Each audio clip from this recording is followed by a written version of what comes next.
mystery and horror. The air itself is filled with monsters. Children of the night, what music they make. He's alive! He's alive!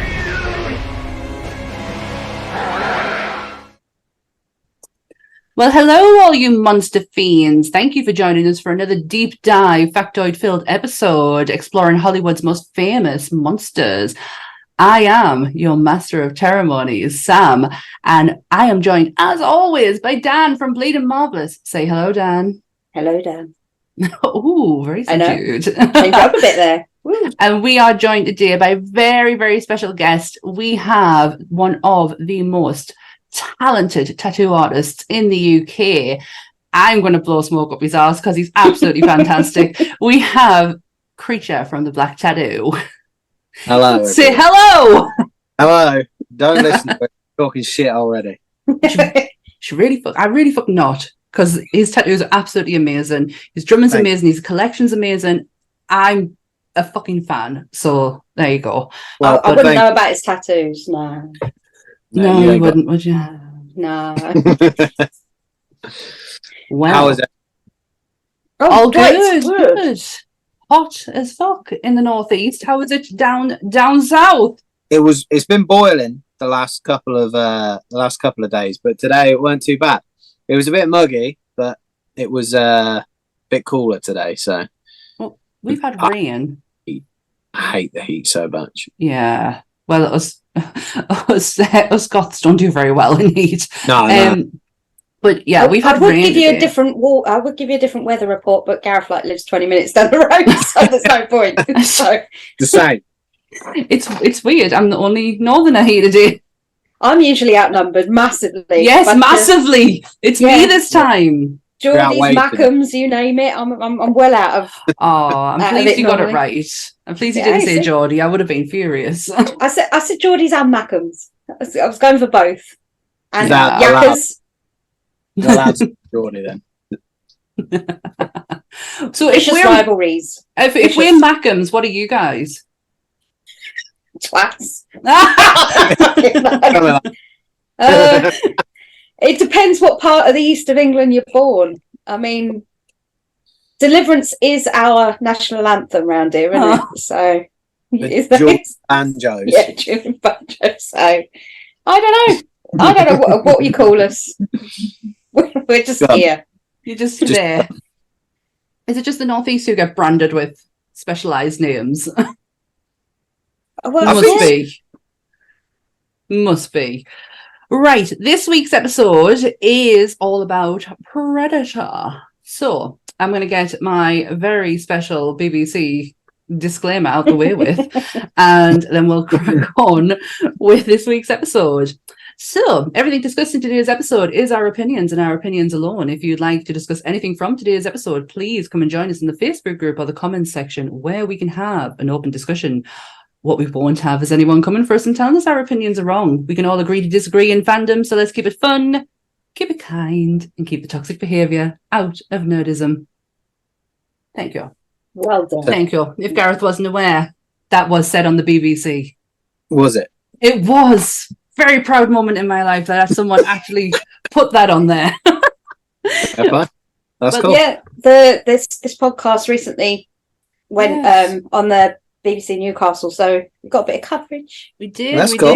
I got interviewed by the lovely Emma to promote Monsters Up North, and I did pretty well. I didn't sound like a twat. So yeah. For the 2 seconds I was on it, I sounded not too bad either. So do you know what it is? I think she couldn't use it because you said shit in the middle of the recording that I sent, and I couldn't cut it out properly. That does not sound like me, Sammy. That does not at all. Right. I only ask one question and one question alone. Does the Predator make a good monster? Yeah. Oh my God, that's the quickest someone's ever answered that question, because everyone sits there and goes, Nah, that's most of my collection because of that reason. It's one of the best monsters. Like, technically it's an alien, isn't it? But yeah. You know, this is what I've had this argument with so many people. Yeah. Been like, Is Predator a horror film? Or is it sci-fi? Or is it a monster movie? Or is it sci-fi horror monster movie? Yeah, because I think me and you had this once, and I can't remember whether it was over Jaws. When you come up to the store once and you had a massive debate about whether Jaws was sci-fi, horror, or something. Jaws is definitely not sci-fi. There are no fucking alien sharks in that one.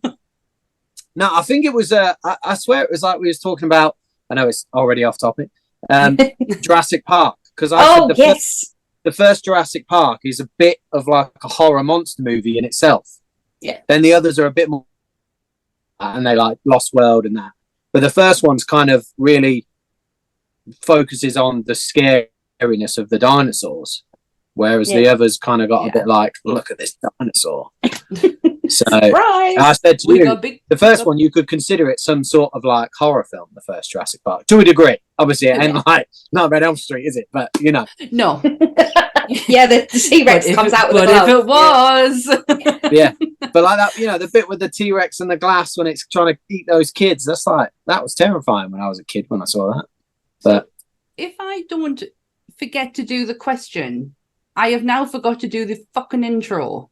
So you did it every week. I miss something out. So I didn't. Predator. It was released in 1987. Scored 80% on Rotten Tomatoes. A franchise that has 5 movies to its name, multiple spin-off movies, video games, and comics, creating one of the greatest action franchises of all time. So get us to the chopper. We bring you Predator. Do you know what? I would have foregone saying that if I didn't add that fucking line at the end, because I was dead proud of it. So there you go. And also it reminded us of Arnold Corps. Like it just took us back to like mid 2000s when Arnold Corps was a band and a thing. And one of their songs is Get Me to the Chopper or something like that. Just took us right back. Yeah, so Predator. Here we go. Here we go. Here we go with my very zero preparation, as I have had an incredibly busy weekend. We literally recorded our last one on Thursday and we're now at Wednesday. It feels like a blink of an eye. So I haven't really had enough time to prepare. So Dan, kick us off with an interesting factoid. I'm tired. There's an interesting factoid. Right. Well, it depends. The majority of people that know Predator will know that it was directed by John McTiernan, who was also responsible for another iconic movie, Die Hard. Now, is that a Christmas movie or is it an action movie? If we're going into that, like... Both. Thing, but... I say both. Yeah, both. Okay. It has Arnold Schwarzenegger, Carl Weathers, Jesse Ventura, Shane Black, as amongst many more. Did not know about Shane Black until today, mind. Yeah, Hawkins. Seen this movie a million times. And go on, sorry. What? Yeah. Sorry, I thought you were speaking. Sorry. No, I said Sonny Langdon as well. He was in yes, yeah, Sonny Langdon was. The documentary behind the scenes is called "If It Bleeds, You Can Kill It." And I'm telling you now, if I was that director, I think I would have killed them all. That looked like they were the hardest bunch of people to have to direct or wrangle or deal with in one place at one time. Yeah. Oh, God. Well, I read that Arnie during takes would just work out. Yeah. Which really pissed Jesse Ventura off. They'd all do it. They'd all just work out. All the time. Yeah, it was Carl Weathers was interviewed on that, and he said that they'd go out for a run for an hour prior to filming. They'd do the filming, and then they'd do a run in the evening after the filming as well, because they needed to stay physically fit on top of going to the gym at some point in between, like when they were in between takes. And the whole of the thing was filmed on a hill, so they were having to physically adjust their stance and how they were running and how they were acting. So they had to learn how to run across hills, not down hills and up hills. It was like it sounds like a lot of hard work. It's too much for me, mate. Yeah, even thinking about it makes us actually physically sick. Why Predator though, Gareth? Why is Predator the thing for you? For me, my dad used to have all the Arnold Schwarzenegger films on VHS. Like, I grew up watching Terminator. It's one of my other favorite films as well. I've got a lot of Terminator stuff. I've got Sideshow statue here, you can't see. So I'd watch like Terminator, Total Recall, Running Man, True Lies, Predator, all these Arnold Schwarzenegger films that I just used to grow up watching. And I remember watching Predator for the first time, and that moment when I first saw that Predator in the tree, I was like, whoa. I was like, that is fucking cool. I was like, I don't even know what that is. To me as a kid, I was like, it's got fucking swords coming out its wrist. It's got a fucking plasma cannon on its shoulder. It's got all this cool armor, this amazing helmet. I was like, that is rad. I'm all about that. And then from there, I just watch it repeatedly because my dad had the VHS and just watch it over and over and over. I've actually still got that VHS up there. No. Yeah, the one that was my dad's one. Yeah, I've still got. I know people on audio will not be able to see, so I do recommend you go and join us on YouTube. But my God, Gareth's collection is ridiculous. There's just some of it, by the way. There's a whole other bit of Predator stuff outside the room where I've got like, I think I've got like 15 of the Predator Hot Toys. I've got the the Sideshow Jungle Hunter mask. I've got the Sideshow Jungle Hunter statue. I've got a one of a kind full size Predator head with the open mouth painted by Nenny Dukic, who doesn't make them anymore. And if you go and search Nenny Dukic, I think his page was Nenny D Designs. Some of those Predator heads on there are fucking insane. And I wanted one for years and years and years and years. And then eventually I just went, you know what? Fuck it. I'm just gonna buy it because it's like the best one you can buy. So personally, like, you know, there's other. I feel I've seen it possibly on Pure Horror's YouTube channel. It probably is on there, yeah, somewhere. I did an unboxing of it, but I felt like it was such a bad unboxing because it was so breathtaking. I literally took it out of the box and I was like, Can't speak. 20 minutes of silence. Yeah. Just 20 minutes of you looking at this. I don't know what to say. It was one of them. But yeah, that's a moment. Predator for me was just like, when I was a kid, it was just something so different. Like, you know, like even now it still kind of stands the test of time, I think. You know, it's definitely, it feels like a cheesy 80s action film. Yeah. But you've got that kind of, it's pretty brutal as well in some places. You know, that was the thing as well, which got me, like, you know, when he pulls Billy's spine out on the tree and just roars, I was like, feeling sick when I was like, I think when I was like 10. When I was 11, I watched my first like proper horror film, which was Evil Dead. My mate Jack, we used to go around his house and his dad had all these horror VHSs. And we would just be like, wait for him to go to bed and we'd just be like, I get that and that and that and that. And he had like a TV, one of those little ones with a little video player in the front. Oh my God, yeah. Yeah, so, I remember that. Right? So this was cool. This was cool because I was like, motherfucker's got a TV in his room. Like, so we'd go in there and watch it. And I was like 11 and watched Evil Dead. But before that, I was about 10 when I watched The Terminator. And that scene where he cuts his eye out with a scalpel, I remember being like, oh God. Yeah. I was like, that's fucking brutal. Obviously, now I look back at it and I'm like, that is definitely a dummy. Oh God, yeah. Yeah, you can definitely see that. I had one of those friends. 10. No, not at all. But I had one of those friends whose parents had all of the coolest shit. Like they had all of the coolest video. My day it was videos.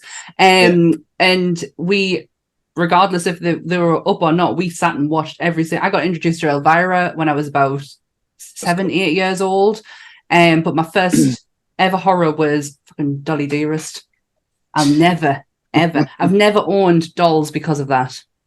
Never. Right. She scared me so much, but I had one of those friends. She's still one of those friends. They're the best ones. Yeah. There's always one. Keeper. Oh, she was definitely a keeper. I'm that old. They used to reenact the horrors in play format for me. William So Shakespeare. yeah, Shakespeare presents Nightmare on Elm Street Part 5.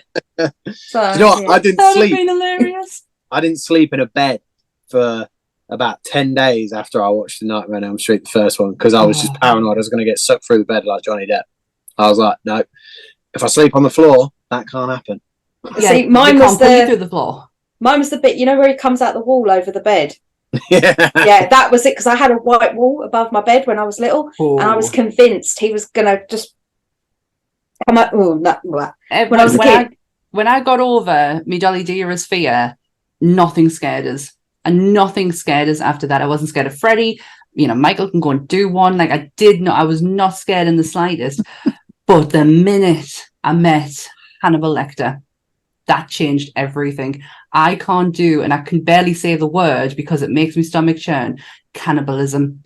I was at a sleepover. I was at a friend's sleepover, and our dad was watching it, and I was like, "Oh, what are you watching?" He's like, "Silence of the Lambs," which ironically is one of my favorite films right now. But anyways, I goes, "Oh, who's that?" Asking, you know, the kid who asked so many questions, and he went, "That's Hannibal the cannibal." And then again asked another question, "What's a cannibal?" Got me answer. Was that scared of the fact that this person could eat another person. I got a trapped nerve in my leg. That scared of it. But yes, I have Anthony Hopkins in Silence of the Lambs sat right behind us right now. Oh, that's brilliant. Yeah, fucking trapped nerve. Trapped nerve in my leg, and it would not stop. My leg would not stop shaking. It got to the point where they were like, "Do we have to take her home?" I was like, "No, please don't do this." But yeah, I was that scared. I got a trapped nerve in my leg over bloody Anthony Hopkins. Like I say, who is like literally, he's sat behind us right now. I've got a signed photo of him, Jodie Foster, and Ian Glenn when my dad used to go on his eBay buys, and he's sat right behind us right now. But anyways, Predator. Predator. voiced by Peter Cullen, as most people know Peter Cullen for the voice of Optimus Prime and Eeyore. Oh yeah, Eeyore. But it's also mixed with a crab, isn't it? It's mixed with like a crab noise, the Predator noise. I don't know if it's mixed with a crab. I think it's just him. But I know he was, when he came up with the idea, when he saw, I watched an interview with him before, and he said that he was at the 20th Century Studios and they showed him like the little clip at the end. And he said the mandibles reminded him of an upside down horseshoe crab. That's it. That was what made him think of it, the bubbling like of the crab like this. So that was what made him think of doing that sound. And that's like, I didn't find that out till like only a couple of years ago. Yeah, it wasn't common knowledge, I don't think, because Peter Cullen hasn't really become a face. Like, you know the name through Transformers, but I or if you were that well inclined through Winnie the Pooh, but I wasn't. I was Transformers. So, but yeah, he's only just started in the last sort of 10, 15 years showing his face and doing interviews about things. He's been doing cons and that as well, isn't it? Yeah, Rob's got his Transformers poster over there, and it's signed by Frank and Peter, and it's like his only thing he's ever had signed to himself. Everything else he never has his name put on. Aww. But that is his like baby. I need to get my Predator poster signed by him. I've got it signed by Carl Weathers and Jesse Ventura. I was supposed to get it signed by Bill Duke at the convention, but he cancelled. Yeah. So I need to get that. Sonny Langham's dead, obviously. Yeah. Oh. Probably never going to get and then probably never going to get Arnold Schwarzenegger either. So. You never know. I'm not allowed to talk about Carl Weathers or even go anywhere near him. He upset my friend. What? Oh, For the love of sci-fi, a few years ago, that's where I met. Where she was a guest artist that year, and she was assigned to Carl Weathers as a charity portrait. All the guest artists were assigned a person, and she got Carl Weathers, and apparently he was a bit of an asshole and wouldn't sign her picture and did not want anything to do with the whole thing. It was a bit of a shit show. So since then, we were not allowed to like Carl Weathers. Well, he's a Apollo. Even though I do. So. He's Apollo Creed, yeah. That is true. That is true. And you know, may he rest in peace, Apollo, because that was a sad death. Let's be serious. The most important role that he's ever played is Chubbs from Happy Gilmore. Yeah. Oh my! It's all in the hips. It's all in the hips. I always forget that's him. I rewatched that the other day, right? And it's hilarious because that hand that he is clearly holding is like another 6 inches on his other hand. He's got one arm like that. It's so good. So ridiculous. I actually saw someone get a wooden hand signed at that convention. Oh No. God. And he was like in front of me in the queue. And he was just like, what are you getting signed? I was like, Predator poster. And I was like, what are you getting signed? And he was like, this. And I was like, that's fucking amazing. And then he went up to the table and he put it on the table. And Carl Weathers just started laughing. He didn't say anything. He just started laughing and signed it and then just gave it back to him. He didn't say anything. Brilliant. Oh, that's amazing. Yeah, I thought that was I'm sorry. I know that I always forget he's in it, but Shooter McGavin is the best character in that film. It's Goose from Grease too. Yeah. I eat pieces of shit like you for breakfast. You eat shit for breakfast? No. Yeah. So stupid. Sorry. Oh, it takes us. I always remember the moment I found Adam Sandler, and I think it was Happy Gilmore. Had to be Happy Gilmore, Billy Madison. Actor. I don't really like Adam Sandler films. Like, I like Happy Gilmore, that's good. Waterboy's good. But overall, I just think they're all a kind of similar sort of film, aren't they? They're always the same. Oh yeah, I'd say his first probably 5 or 6 films are all right. They're the ones that used to make me belly laugh. Well, and then he went on to doing the same shit. Yeah, like 50 First Dates or whatever it was, and all that sort of stuff. That's a good film, though. That it's not bad, but if you look at 50 First Dates, just go with it. And even the stuff he's just done with Jennifer Aniston now, it's the same fucking concept. Oh, yeah, it's the same film, just set in a different kind of bit, but it's essentially the same thing. It's The Wedding Singer repeated, basically. So I mean, that is a good film. That is, I love that film because it's so fucking stupid. And I remember sitting in the cinema watching that, and you know when tears roll down your face, but you can't explain why. It's the bit where he's shouting at people about how, and he gets all like the people that he deems ugly because he's just been dumped, and I'm sure this is another week where. We've talked about The Wedding Singer. It was Alexis Arquette. Yeah, Alexis Arquette. Yes. I actually stole something from The Wedding Singer for my wedding. The song that he plays when he's getting married to, or is about to get married to, what's the one who leaves him at the altar? Linda, that's it, yeah. And they've got Journey, Don't Stop Believing, played in a cello. Oh, yeah. I used that as when I walked down the aisle. I thought you were going to say, somebody kill me, please. That would have been fucking hilarious. And I'm sure Anth would have gone with it because the list that he wanted was ridiculous. He wanted Tupac songs in there, Biggie songs in there. I was like, it's not really wedding appropriate. Amazing. Fuck it, it's your wedding. We did have a wedding on Halloween, and I tell you what, when I was the only person who looked semi-normal on that day, fucking said something. Because, my God, there's some people who really went all out. All out. But anyway, it's Predator. You're going to have to keep doing this. It's fine. That's got to be the caption now for this video on YouTube. Anyways, Predator. Yeah. Predator. Right, the costume design was done by Stan Winston. Yes. And he is a 4-time Oscar winner. He's had 10 nominations, 2 Emmys, 6 Emmy nominations, 3 BAFTAs and 5 BAFTA nominations. He's mostly known for directing a film called Pumpkinhead, which Gareth has the delight of looking at most days, don't you? Does that not freak you out? No, I don't care. Used to it now. Freaked out by anything. Get used to it in this house. If you don't know what we mean, go and check out Pure Horror's YouTube channel. How tall is it? 8 foot. Well, 8-foot statue. 7 foot 11.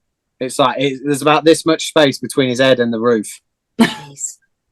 Like we literally had to get it in through the back door. Me and Neil Vickers from Creation Works. Create Works. So. It's crazy, but amazing. It's massive. It's so sick though. It is. It's just one of the. It's one of those pieces where you're like, "Yep, I own this." She goes, "I've got something to tell you." I was like, "What?"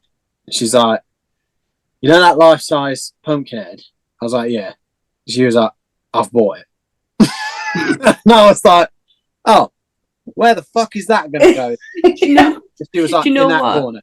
Yeah. I watched the live with the Fistful of Horror and Pure Horror at his house, and you could tell that was coming home with her at some point because she did not leave it alone. She loved it. To be fair, you know, James needed it. He needed it to create some space for some more statues. So he messaged her and was like, "Do you want it?" And she was like, "Yeah." And then I'll fuck you, James. Thanks, James. Cheers. I didn't know he directed Pumpkinhead. Yeah. And I didn't realise his award cabinet is that big. It's huge, Stan Winston's. The thing about Stan Winston was he actually started out in Disney, but he started doing all the fluffy shit, and he was like, "Nah, this ain't for me." He did Hey? He did the Terminators as well. He did Jurassic Park. He also did, you know, the dog thing? Yes. That disgusting thing. Yeah, he did that. That was him. He also created Iron Man's armor. He did some good armor. One of my favourite baddies from any franchise of this guy supersedes Freddy and Jason and all those in the creepy horror stakes for me, even though he's not necessarily classed as that. Danny DeVito's Penguin.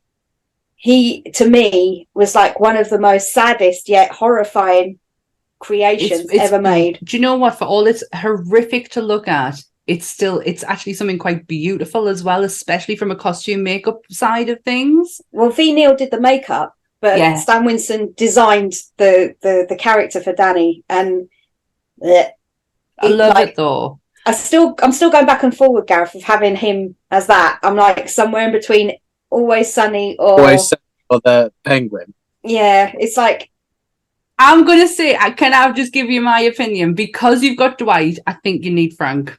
Well, yeah. See, that's what the last. Yeah, I think because you've got Dwight there, I think you need Frank to counteract that. Frank's a twat. Frank is the best, but the best out of a bad bunch. Yeah, that's true. That's this week's episode as well on the main podcast is Always Sunny. Yeah. But the biggest thing he did, which is sort of like a bit of a crossover, was he actually did all the monsters from the Monster Squad, Stan Winston. Mm. Oh, yeah. Which screenplay was written by Shane Black. Generally thought you were going to say Boris Karloff there for a second. No, it was Boris's name in there. It seems to be a running thing, Gareth, honestly. Boris Karloff is off. We can chuck Boris Karloff's name into any episode that we do. Yeah. Do you know he narrated the original Grinch animation? Yes. Did he really? Yeah, he did. He did indeed. He did that. Do you want to know another little thing? You know, Stan Winston obviously doing the Predator, designing the Predator. Do you know it was actually James Cameron who directed Aliens who came up with the idea of having the mandibles? Really? Yeah, he was on a flight. He was on a flight with Stan Winston, who I believe it was Stan Winston on the flight. I might be wrong there, but he basically was like, he'd been tasked with redesigning the Predator after the Predator had been put on hold because of the Jean-Claude Van Damme bug mod. And James Cameron was like, "Oh yeah, do you know what I always thought would look cool, like mandibles?" And that was then they got mandibles. So it was James Cameron from Aliens who actually suggested that.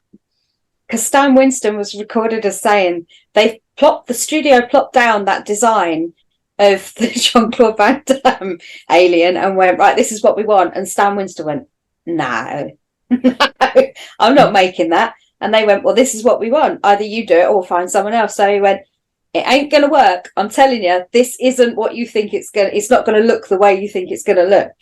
And so obviously that worked out the way it did. But they repurposed that design to be something in the lore called a Yarmengi. Yeah, where's it? Yeah, so they repurposed the terrible costume into making it something else, but that was the original Predator that Jean-Claude Van Damme wore.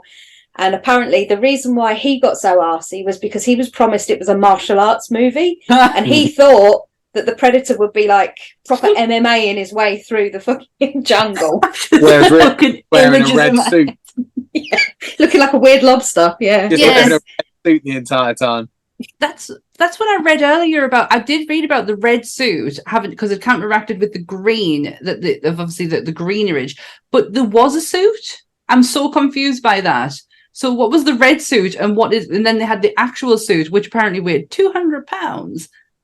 200 pounds. The red suit was basically, from what I've seen before on documentaries and stuff, was basically like the reverse of a green screen because it was in the jungle. Mm-hmm. They did in the red so that they could basically superimpose what they needed to superimpose, but they did have like one sort of like stunt suit that was done. And that's what they repurposed, like Dan was saying, they'd repurposed the actual headpiece they turned into a biomask for the alpha predator. So that specific predator wears that mask. Should have gone in the bin. Should have gone in the bin. Well, my interest. I think it's cool as the alpha predator's mask. I love it. Anything predator. Of course you will. Even the predator, right? Shane like Black's the predator. Still, which one's that one? Is that the one with 2018? Boyd Holbrook, the McKenna, the kids, the little kid as well. Which one's the one with not Jordan Peele but Keenan? That one. That's that one. That's that one. Yeah, that one. That was believe it or not, that he wanted Benicio del Toro to play the main character that Boyd Holbrook was playing. So interesting. I don't know, right? In my head, I was like, mate, you were in the fucking first Predator. How'd you fuck this up this much? Like, you were in it. You just had to remember what you did and copy it. Like, how did you fuck it up that much? But same time, it's a Predator film, and that assassin Predator in it is fucking mean. Like, it's when I was doing the research, and I thought, I know you'll correct me if I'm wrong, but the amount of names that are for the same predator, one predator can have possibly 2 to 3 different names depending on whether it's in the comic book, whether it's in the game, whether it's in the movie. And I was like, Jesus Christ, I think I followed it right. But like because you've got, it's the ultimate predator, is it, in Shane Black's one, which is the 12-foot one, is it? That's like called the ultimate on something, but then it's also called the assassin predator on the like NECA figure, right? And then you've got the normal predator, and it's called the fugitive predator. Yeah. But yeah, there's different names in that, but they're basically always the same. Like the jungle hunter is always that, the city hunter in Predator 2, like the young blood predators in AVP. Yeah, which is Scar. Is it? Celtic and Chopper. Celtic, and Chopper, and then you've got Wolf in AVP 2. Yeah. Now Wolf, I did find out that he was a tribute to Harvey Keitel. They called him Wolf after Harvey Keitel's character in Pulp Fiction because they really liked it, so they just reused that name. Oh, so that's cool. Yeah, that's cool. Yeah, that's a cool nod. I didn't know that. So you've answered a question that I was going to ask later on, and I probably would have done it once we stopped recording. I bought my husband a Predator NECA for Christmas because his present wasn't going to come in time. So I did a mad dash order on Zavvi, and I just randomly picked stuff, and that was one of them. And it's the Assassin Predator. Now I know where it comes from. Yeah, that's cool.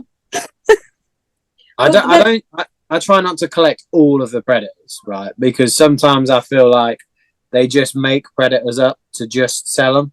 Yeah, I know sometimes they're like in one comic or something, but it's like, yeah, but do you really need that? But like the Predator 2 is the worst offender for this because they do like the Guardian Predator, the Lost Predator, the Scout Predator, the Boar Predator, and they're in it for about 11 seconds at the end when they all turn up, and I'm like, yeah, I get it, but I don't need to spend £100 on these Predators that are there and pretty much just look the same. Like, that's fair.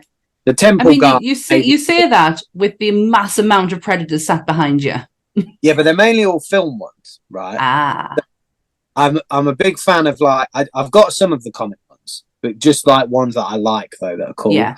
Like what I've got, like there's some up there. I can't see what they're called from that. Like the Spike Tail one from one of the comics, and I've got like the video game ones, like the Warrior Predator from the old NES game and stuff like that.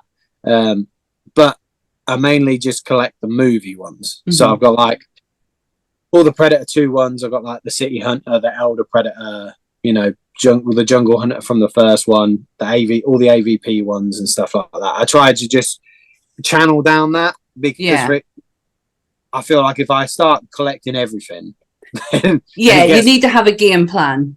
When it comes to collecting, I think you've got to have a game plan. These little ones I collect all of. Any. So I've got like the Boar Predator in this from Predator 2 and the Lost Predator from Predator 2. But it's like, these are just like 20 quid, little jobbies. Like, I don't mind collecting these. They don't take up too much space either. But when you get like the full NECA, they're always bigger than normal NECAs as well, because obviously the Predator is 7 foot in real life, meant to be. So the figures are always like 14 inches, not 12. Like when you get like a hot toy, it's 14 inches instead of 12. So with a normal NECA, it's like 8 and a bit instead of 7 inches, like, or 9.5 instead of 8, whatever scale they're kind of doing it. So they're always bigger and they're always in bigger boxes. You'll know when you've got that Assassin Predator, that box. Yeah, it's massive. I've got him. He collects a lot of anime stuff.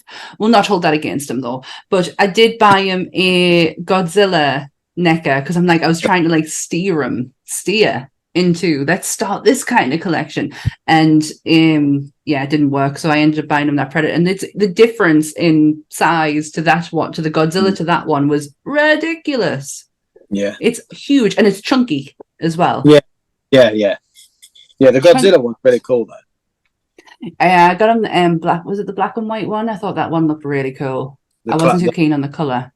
The like 60s one. Yeah, I really like that one.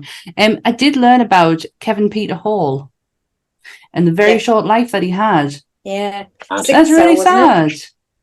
Was it sickle cell anemia? Oh no, I'm thinking of bloody Alien, wasn't it? Yeah, Alien. That was the Alien who, same year. How spooky is that?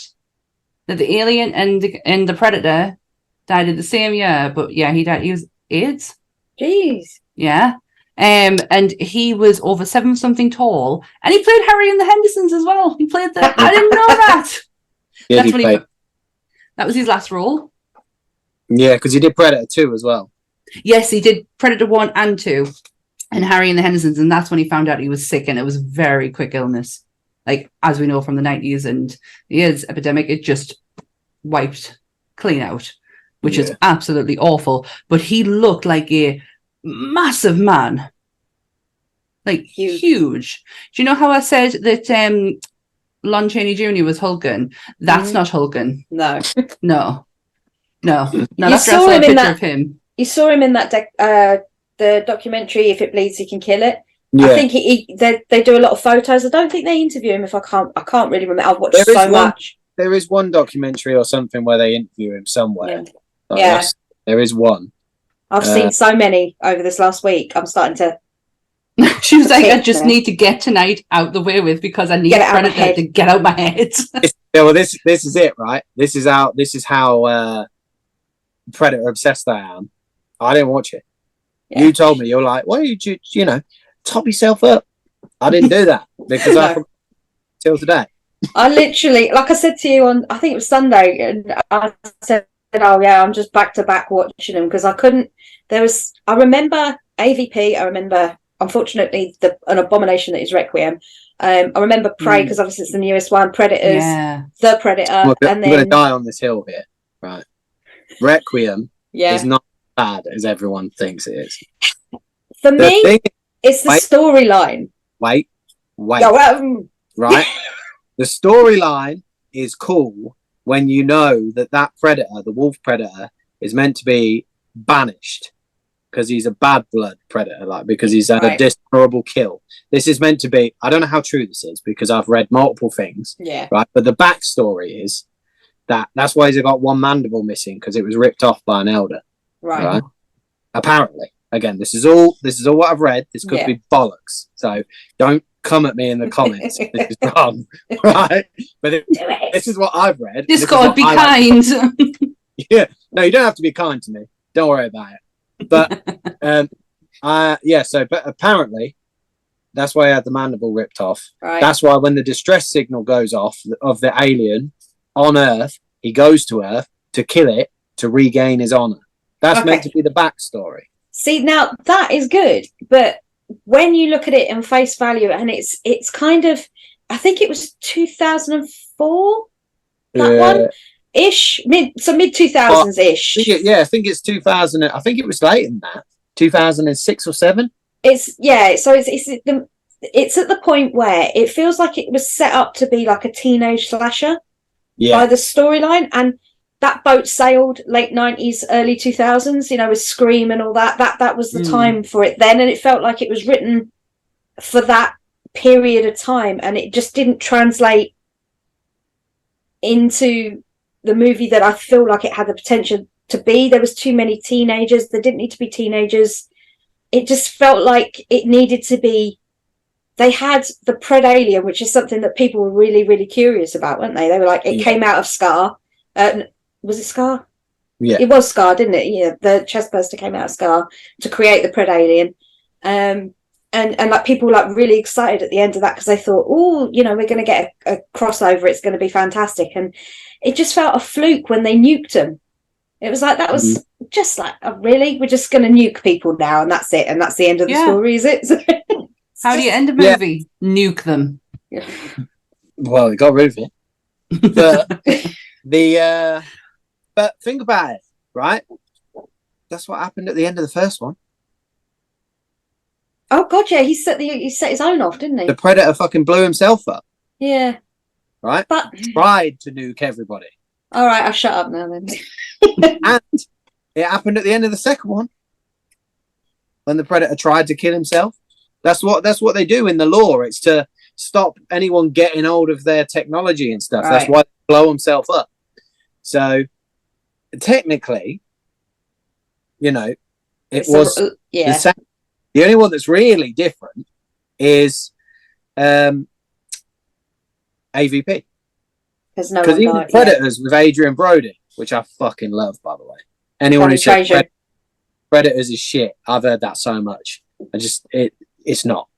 It's a standalone, isn't it, though? For me, it's slightly adjacent. You've got Predator, Predator 2, AVP's over here, and then Predators sits somewhere off to the side for me because it's part of the lore, but it's so far away from what we're used to seeing with the Predators coming to Earth, because the people are then going to what technically is classed as like a game in reserve, isn't it, for the Predators to hunt the people? And so it sort of sits slightly adjacent for me. It's not canon in the respect of that 1, 2, 3, 4, 5. It's like 1, 2, 2.5, and then it sort of goes down.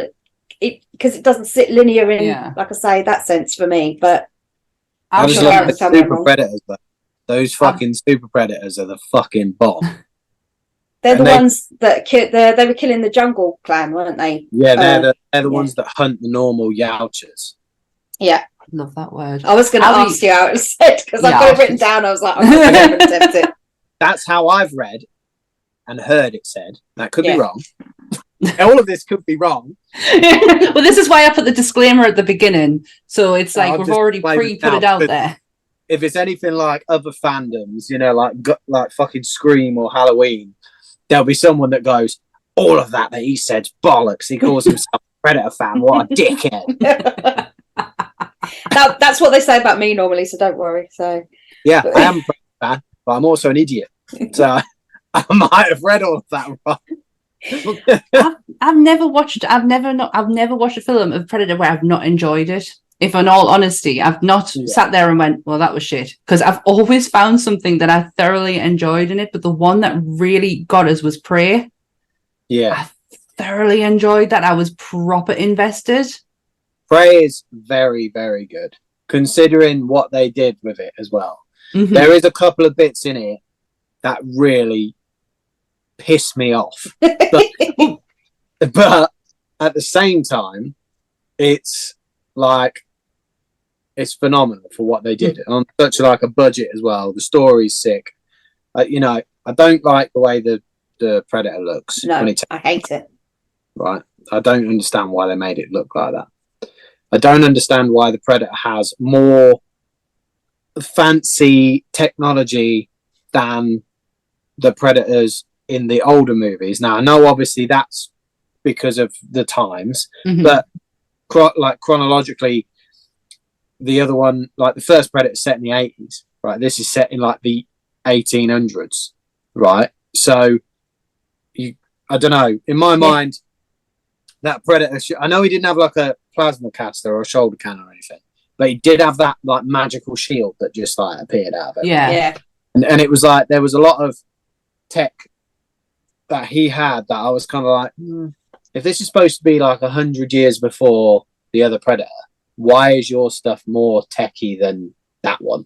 That's exactly what I asked Rob. I said to Rob, have the Predators discovered time travel to an extent of where they've come from the future to go back? And then I started getting myself in one of those like spins where you're going around going, but if you did that, that's that, and then that would. Oh, it's a proper sliding door moment.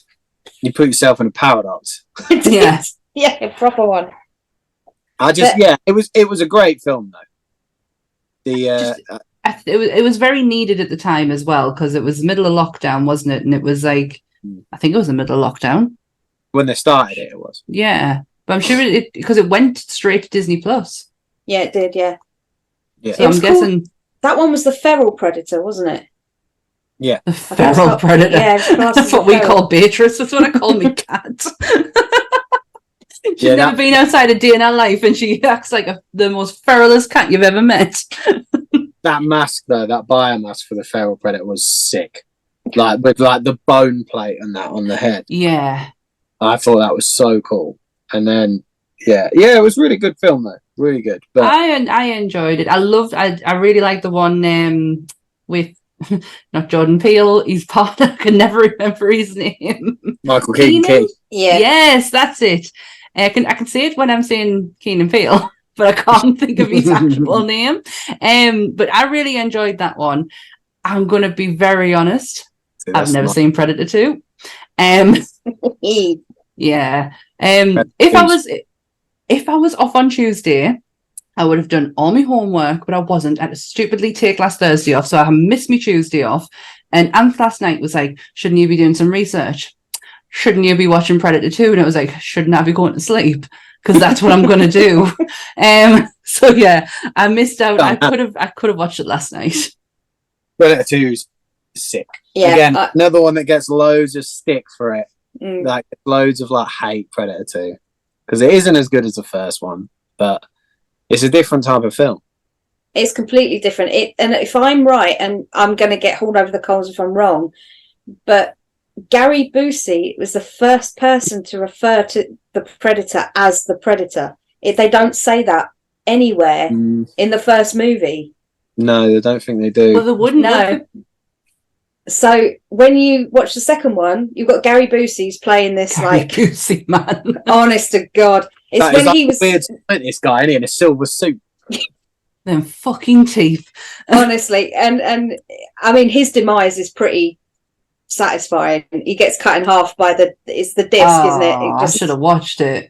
But yeah, he's the first person that I heard refer to the Predator as the Predator. So you've gone a movie and a half without him being referred to as how we know him. So that is why Shane Black had that conversation in The Predator where he was saying about, where they're all in the room where Olivia Munn's passed out because she shot herself in the foot, and excellent. They're all like fussing around her and putting coffees on the bed, and it's the most stupidest scene in the world. But then she was like, they'd had the conversation prior when the Predator's lying down, and they're going, shouldn't it be called more of a hunter?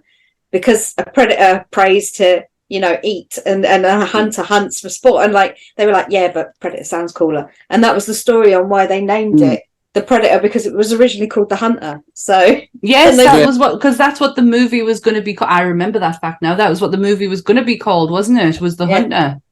And they were like, that would have been very, very anticlimactic though. Like the Hunter. And then you've got this big giant fuck off alien thing. Like, that is not a good name for this big monstrous monster. It's not even referred to, I don't think, on like the VHS. I don't know if it is now, Yeah, I watched it on Disney Plus. So it wasn't called The Predator in the credits either. Was it not? I don't think so. I might be wrong there. But That's a very old Universal Studios trick. That they never used to, they wouldn't class it was always the question mark or the thing, or it wouldn't really say what it actually was. I'm not sure if it was. I know on one of my DVDs and that, on my Blu-rays now, it does say The Predator. I don't know if it was. I'm not sure. I'll have to have a look. I'll have to check it. Someone can check it. It might, like I say, I might be wrong, but I remember seeing something before that it said because it was like when it come out, they'd already done the credits and stuff like that, and that was before the name had changed. So I don't know. It may have been. Maybe that's why they changed the name. So I don't know. Wow. There's so much stuff, man. Like I've read stuff before that was like blah blah blah blah blah, and then I've read something else that completely contradicted it. So yeah. And it's like I said to Dan before, there's so many backstories, different laws, different this, that, the other, different comics, different books, different novels, graphic novels. Like there's so much to it that like I've like reread and forgotten what half of what I know now. Like you know, it's like it is like for a movie, for like it doesn't as a franchise goes. It's the movies is like it's not a lot. But there is, if that makes sense, like there's a lot to pack in there. Because when I think of franchise, I'm thinking like spread out like massively. But how many movies was it? 5? That's all right. 7? More than Ghostbusters. 7. Because you had Predator 1, Predator 2. Depends if you count AVP and AVP Requiem, and then you've got Predators, The Predator, and Prey. Yeah. So 7. That spans out a fair bit. Yeah, I'm thinking about it now, actually, it might have actually said The Predator, you know, because I swear it said Peter Hall. It's really doing your head in, isn't it? It's bothering me, yeah. You're gonna go straight out, put it on, and like fast forward it to that thing. Yeah, I'm just gonna go straight to the end. Fuck the rest of the film. Yeah. No, I think it did say The Predator, but yeah, maybe it was before they changed it over. When it was like Jean-Claude Van Damme thing or something. Right, okay, you're going to have to clear this Jean-Claude Van Damme thing up because I haven't got a fucking clue what you're talking about. Did he put the suit on? He was the original Predator. Yeah, but the original Predator didn't look like the Predator did now. Yeah. Well, because given that he's like a very tiny man. Let me find a picture. I'll show you on it. Yeah. If everyone's on YouTube and you haven't seen it, you're going to see it now. I did not know this. So he was originally signed on to be the Predator. But he didn't understand the assignment.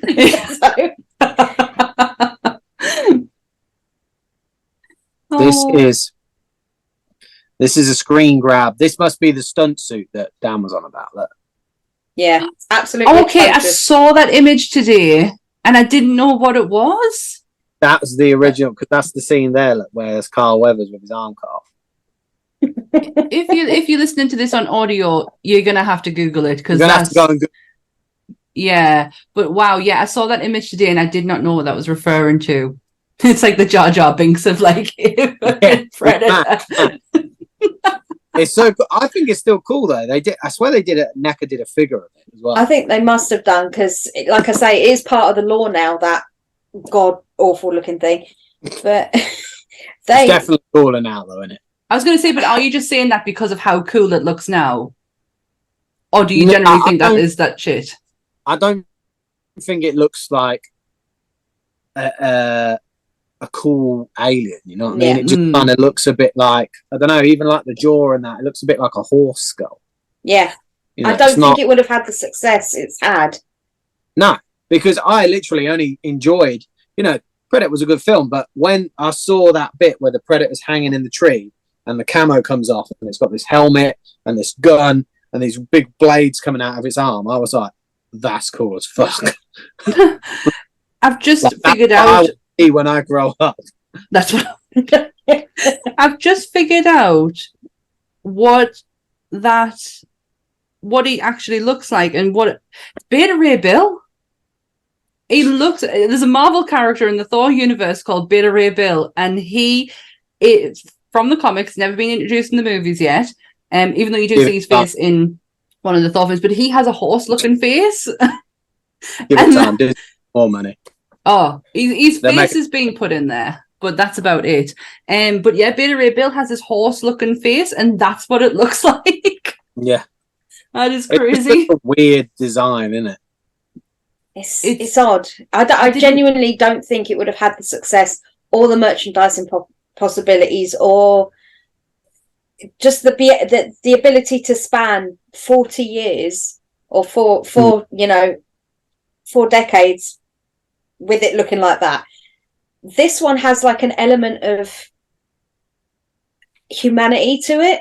Yeah. If you get what I mean, even though it's so far removed feature wise, it still has hair, still has a mouth and eyes, and it stands on two legs.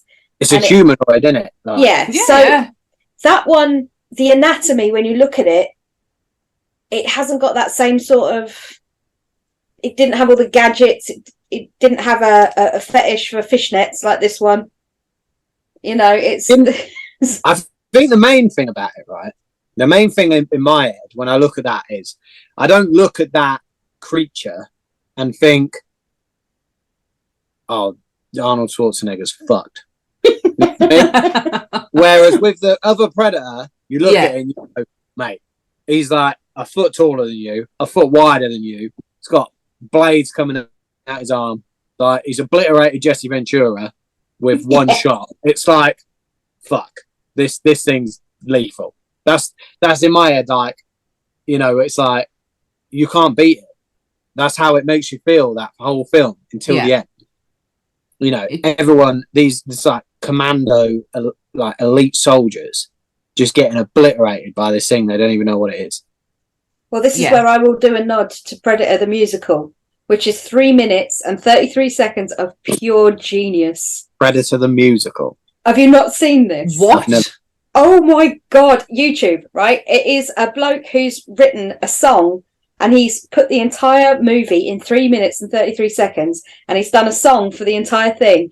And there's this bit where obviously Mac is shaving constantly, which I still couldn't find the reason for. I Googled the shit out of that. I wanted to know why he was shaving and he didn't have a beard. And the only thing people threw out as a theory was that it was something to do with his PTSD from being in the previous wars that he was. But yeah, I digress. There's this one line where he sings, "Why are you shaving? You don't have a beard." And it is like, the guy who's sung the song does it all in an Arnold Schwarzenegger accent as well. Fucking hell. Honest to God, it is a work of genius. 3 minutes and 33 3 minutes 33 seconds of your life you will not waste. I promise. Watch that after this. I'm going to have to watch that. I tell you what, I was on holiday recently and I spent a lot of time on my phone because I spent a lot of time in the shade.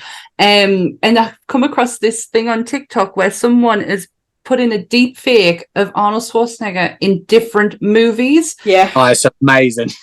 The Sound of Music one broke us. Like, honestly, I had to walk away from the phone. The way they get the voice bang on and everything, it is so good, that TikTok thing. Hills Are Alive with the Sound of Music. It's so good. I will say, in the musical, it gets a bit Kermit-y in places because he goes from like Arnold to Kermit and then back again.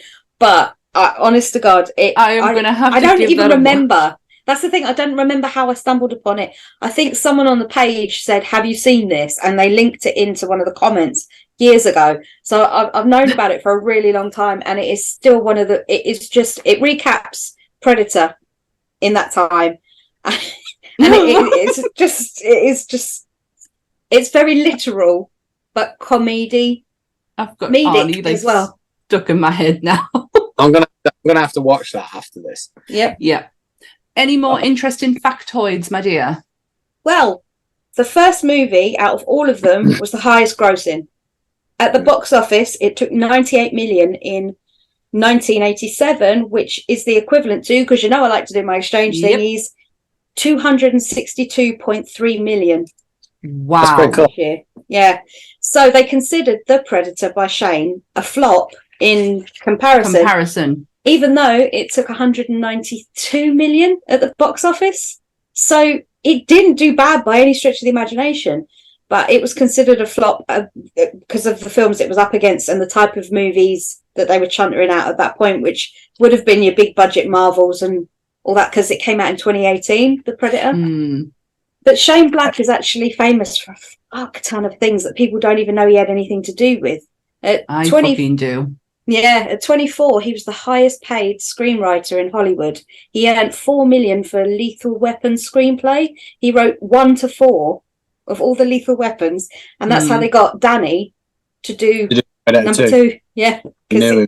Well, he did Iron Man 3, and he did fuck off. Well, he's also got the same amount of Oscars as Stan Winston. Shane Black has 4 Oscars. He's won 4. Really? Actually, do you know, I say it's only because I was a bit bitter with the Pepper Potts storyline that he gave to Pepper Potts. The suits that he used in that were phenomenal in Iron Man 3.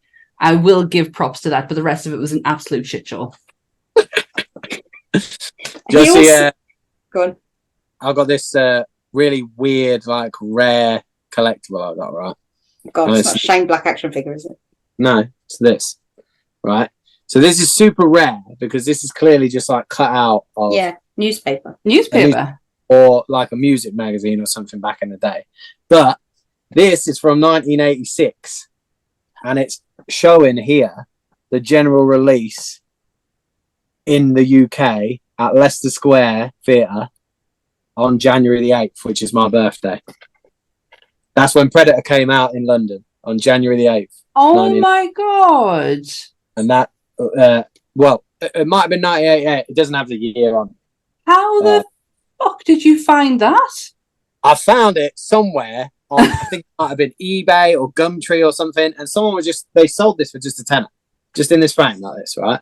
And I was like, that's cool. And then when I looked, I was like, fuck me. So it says, general release across the country starts January the 8th. Check local press for details. Leicester Square Theatre, Odeon, Marble Arch. And I was like, well, I've got to get that because that's like a UK release on my birthday. That's when it came out in London. The original Predator was on my birthday. It was fate, Gareth. It was meant to be. You and Predator it wasn't was meant 87. to be. I'm not sure when it came out in 1987 off the top of my head. So this might have been January 88 when it came out, general release. Regardless, though, it still has your birthday, like, D on it. Yeah, when it was generally released around the UK, I was like, that is sick. Oh my God, the only thing I have to something very similar, not similar at all, because I will never own a piece of it, but Live Aid, Band-Aid, 85. That's cool. My birthday. That's cool. It was my birthday, and that was my birthday party, was to watch that concert.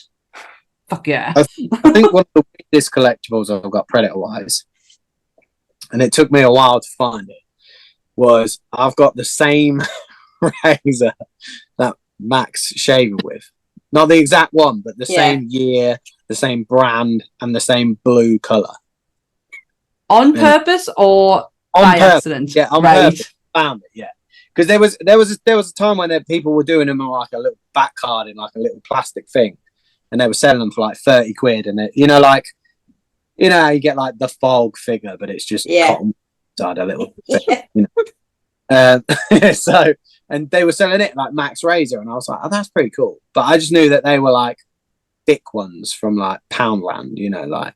So I was like, I got to find out what this actually was, and I can't remember it now. But it is literally just like that's what I got. Like I say, this might be one from Poundland, but I got sold it for like 2 as one from like the era. And to be fair, they did have like a bag which still had like 1985 on the bag of it and all that, but whether that was just topped up with. Oh, don't ruin the illusion. Don't ruin the dream. keep it going. Keep it alive. I'm just skeptical because there's a lot of dickheads in this collector world. I was going to say you're a heavy collector that you will have been through shit when it comes to the collecting side of things. Yeah. Did you know there is a whole race of spiders named after some of the characters from Predator? Is it actual spiders? Honest to God, there is a spider called the Predator Onops. You have to forgive me, my Latin ain't great, but it's something like that. And it's one of them's called the Mac Elliot. Nice. And it's purely because they've got a mandible. Oh, that's cool. They've named them all. Honestly, if you have a Google and look them up, it's the Predator Unonops. something along those lines. Anyway, just Google you're predator spider. Name you are. I hate words that I can't say, and I even try and phonetically spell them in here so that I can try and If get. I can't say them, I don't say them. You should hear me at work trying to pronounce names. It just turns into sir and madam because I can't. I'm not going to embarrass myself by trying to say things I can't do. That's exactly terrible. How I talk at work. Sir and madam, do you? Dan. I don't think he's ever called morning, madam. Say that to Rob, you'll get fuck off. So. Sit down for your tattoo, madam. Yeah, jump your tiny little ass up on this tattoo table that's huge. Listen, I can't help it that I'm like 6'3" and you're like 4'3". It's not my fault. I need a step up. Or it's like correct. Sammy, it's like a child trying to get on a chair. You know, like when. Oh, I have no doubt. My mother is 4'11". I've seen it. I've seen it's that a tiny person try to jump onto a chair. It's hilarious. I'm glad I can prove some. I did get a shock, mind. I didn't realise you were as small as you were when I saw you back in Newcastle. Yeah, I'm tiny. I'm really a teeny weeny human. But I don't think people have realised how tall I actually am. Graham got a shock when Graham first met us. Yeah, he didn't realise I was like, I'm 5'9". So he was like, I didn't think you were that tall because I only ever see this part. Yeah. Brilliant. Any more facts? I've only got one, and I'm going to have to use the word allegedly in it because it was told to me by Richard Brake. Name drop. Look at this! I love how she can just drop a name in there. Richard Brake's got a good, you know. He's a lovely man. He's got a lot of stories. He did. Do you remember the defunct Edinburgh HorrorCon that was run back? In 2018, I think, and it had Matt Lillard there, Richard Brake. Yeah. That one. And it had G-Tom Mac providing everybody with his dulcet tones of Cry Little Sister and his keyboard. It was a treat. Love it. Richard, I went up and got an autograph because I loved him in Doom. Doom was my go-to for Richard. That's underrated film with Carl Urban. I love that movie with a passion. Good. And so I wanted my DVD cover signed because it's like the raised embossed one where you've got and I went up to him and I said, would you mind putting a quote on the front? And I thought he was only going to do like a line. No, I had the full Ladyboy quote that he gives, which was a paragraph. He hand wrote the whole thing out. And then he told me a story. He said, I'll tell you something now. And I was like, okay. And I was like, I got a bit embarrassed. I was like, okay, where's this going? And he told me a story about Shane Black and how Shane Black was originally taken on to direct Doom. But they had to kick him off site. They had to kick him off the project because he'd turn up late. He would bring ladies of the night with him. Amazing. And some spices and seasonings with him, and you trying not to get demonetized. No, I think I ruined that in the first 15 seconds. I always throw an F-bomb in there, so I always end up ruining out demonetization. I've dropped loads of them. No, this is allegedly because it's coming secondhand, but it's coming from a source that's reputable. So, but yeah, he was saying that they kicked him off the movie because he was never there, and plus his Tourette's, because Shane Black suffers from Tourette's. And he would get quite insulting to members of the cast, and it literally halted the whole movie for, I think he said it was either 3 or 6 months. They had to stop filming. They shut the film down, and they thought, right, that's it. It's not going to happen. And then they found the new director, and it took off, and it went the way we all know it now with like Carl Urban and Dexter Fletcher and the storyline as is. But yeah, if it wasn't for that, it would have been a completely different film. So The Rock. Well, yeah, we don't tend to mention that too much because The Rock. It was the Pebble. Have you seen the size of him? He's like tiny. He's tiny in that. When he's got that BFG at the end and he just starts launching it, I was like, why is it blue? Why is it blue? That it's green in the game. Why is it blue? I love that one bit where they do it from the FPS style. Yeah, and I used to play it on my Commodore 64. Yeah. Yes, with the tape. You put it in, and you'd have to wait for it to load, and then you'd have to turn it over. Lord. That was my I used to play Doom on that back in the day, so I loved that movie. I just remembered when I saw Doom. I'd been at a night out, a Saturday night, hadn't gone home, and all my friends went, Doom's playing at 8 o'clock on Sunday morning. Shall we just wait around to go and see it? I was 8 in the morning. I was absolutely off my face that I went, why not? I think I fell asleep during the middle of it. Is that? Sunderland. Sunderland cinemas going hard. I don't think they do now. But this was many, many, many moons ago, because I couldn't even fathom the idea of going out on a Saturday night now. I think I'd die. Not the cinema at 8 in the morning. The going out on Saturday night's the hard bit. Oh, that's the hard bit. I never went before 8. Yeah, I'm sure it was around 8 o'clock in the morning. It had to have been because I hadn't gone home. And I just went straight from being out to being in the cinema. Unless something happened in the middle, because I was very drunk. Who knows? It was many, many years ago. So are we all done with our factoids? Yeah, I mean, all the other stuff. Have you gotten Predator out of your head? I've got one more thing I've got to say. The Brothers Strauss were the guys that directed Requiem, and after they directed Requiem, their careers slowly dwindled into doing movie music videos for Usher, for 50p, and for Nickelback. Nice. Wow. So, the problem with Requiem was it was too dark. It was mainly nighttime, wasn't it? The whole thing. Yeah, but even then, the shots were so dark. Right, and this is why I think it's I'll die on this hill. I've got an OLED TV that I play my PS5 on. Right, if you watch it on an OLED TV, it's not too bad, because when it's black, the LEDs turn off, so it's true black. Right. So you can see a bit more.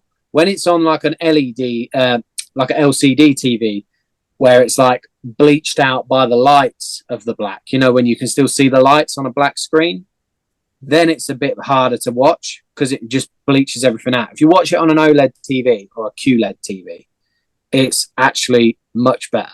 Right. You can I've see just got one of them old-fashioned LEDs, a bit more. You can see a bit more. Right.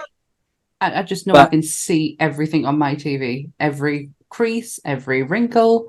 It's disturbing. But that was it. That was the problem with that film. The film was cool. Had some brutal kills in it. Like when that pred alien fills that pregnant woman's belly with alien eggs. Oh, that was grim. I'll give that one. Sounds grim. It was grim. Yeah. That's what I mean. That's rough, right? And then it's like, you got that kill with the shuriken when it pins that woman to the wall, and they copied that in The Predator as well. That was like the Shane Black did that for the sexual connotations in The Predator, didn't he? With Thomas Jane and Michael down the bottom, because they were supposed to be gay. One was impaled and one had a hole in his stomach, so they were trying to make out it was like some sort of weird euphemism for the two of them. And it was like, dude, come on now. That is a fucking far stretch. You're an adult. You know that. You're an adult. You don't need to do like knob jokes. Yeah. It pretty much was like he was trying to be eloquent, I think, with his knob joke, but he should have just come out with it. He really should, because it would have worked better than... He had one of the best jokes in the original Predator, right? So I don't know why he couldn't write any decent jokes. Like, they're making all those like things about, like your mum's a slag or whatever they're saying. In the threats, yeah. He had the best joke in Predator 1 with that whole like, geez, you got a big pussy. Geez, you got a big pussy. Like, and that joke was fucking hilarious, right? And that was it. That Sonny Langdon, that laugh he does in that was just his genuine laugh when he told him that joke. Because there was like deleted scenes apparently that I've never seen, but where he said a different joke, like just like 5 different jokes, and that was the one that made Sonny Langdon laugh, so they left it in. So it was like how can you not write a good joke when you had the best joke in Predator? Didn't he copy that pussy joke and put it in to The Predator with Thomas Jane's Tourette's though, when like she's going to leave and he says something about her pussy? I'm sure it's like very similar. I don't know. I by that point I tuned out. Like within like 20 minutes, I was just kind of like, just look at the predator and look at the kill. Look at the predator and look at the kills. Like, Everything's gonna be okay. I was just like, it was like that scene in The Godfather. You know, when he's like, look how they've massacred my boy. I was just sat there Brilliant. like, what the fuck have you done? You was in the original. How did you get this wrong? Can't believe you used a Godfather reference with the Predator. It's the best way. You can't. I can't describe it in any other way. You know, when you sit there and you're like, oh, for fuck's sake. I have an issue mainly with that film for the Predator killer. Oh, I thought you were going to say Godfather there. Oh, the bit at the end. Yeah, it's too feminine for me in the history of the movies. All the Predators have been they are traditionally men because they're the hunters, and there are women Predators according to the comic books and games. But when the Predator killer comes out, there's something incredibly weak looking about it and very slim and tiny. It just looks shit. I thought, you're going up against these warriors, these titans. They're the best of what they do. This is all they do. And you've built that skinny little shitty fucking thing. And it goes, just, we're too large. Fucking idiot. Cool nod, though. The scientist in The Predator is Jake Busey. Yeah. So that's like Gary Busey's son, in it. It's meant to be, you know, from Predator 2, it's meant to be he's some canonic, sort of... yeah. Oh, is that him from Frighteners? And yeah, Jake Busey, yeah. Yeah. He's at Manchester Comic Con at the end of next month, Jake Busey. And Christmas with the Cranks. Yeah. God. Fucking hell. Oh, and that film I watched the other week, Enemy of the State, he was in that too. With James Caan's son, Scott Caan. Teeth. That's all you need to spot a Busey is The teeth. Godfather, yeah. A lot of teeth. A lot of good teeth. Well, on that, we'll wrap this bad boy up on Gary Busey's teeth. Before we go on another tangent about something else. I say me, I mean me. Or me. Because I'm the worst. If you ever watch our Sunday episodes, I can derail a topic just like that. And then Craig quickly bring it back again. I'm pretty certain I did in about 10 minutes of this, you know. Well, so what are we? We are Monday. We get released on Monday. So In the future. So before that has happened, you will have Star Trek with Michael Goodwill and Graham is not on that one. I don't know if they've announced who is, but it's definitely not Graham. On Sunday, the live podcast at 7:30 is Always Sunny in Philadelphia. It was a good episode. I enjoyed it. And we are on Monday. Yeah, it was quite funny last week watching Graham trying to go through his brain as to what he was actually doing, because I think he was on all of them. I think he was on Friday, Sunday, and Monday. I believe he was anyway. But yeah, our socials are Facebook, Instagram, Twitter, TikTok. There's 2 TikToks. There's Nerdy Up North and there's Gaming Up North. All of Bleeding Marvels info will be all below. I can't even talk. Do you know, on Sunday at SunnyCon, couldn't even say Northern Nerds. Amazing. Couldn't get the words out. I just went, yep, welcome to the and then nothing came out. Welcome to the motherfucking podcast. I wish I could have said that, but there was a lot of kids in the room. that bit won't be on BBC, don't worry. No. Yes, all details will be down below. Please remember to like, share, and subscribe, and we will see you all next week. Has Creature got anything he wants to plug or his socials he wants to give out? Nice. Or... Just go and follow me. Come and get a tattoo. Follow Greg. I've got Predator shit to buy. I always put anyone who's joined us, I always pinch their details and put them on the bottom of the descriptions, even if they've not asked me to do that. Creature from the Black Tattoo. The one and only Creature from the Black Tattoo. That's what Dan said to me the other day, and it made me feel a little bit sick when she said that. Yes. I like to make people feel sick. It's Yes, it's you did. And I was like, oh, Jesus Christ. But yeah. Go and watch Predator 2, you. Yes, I will. Everybody who says Predators is shit, you're wrong. Go watch the musical. Yeah, I'm going to go and watch the musical. And remember, if I'm wrong about anything in this video, Reddit was wrong first.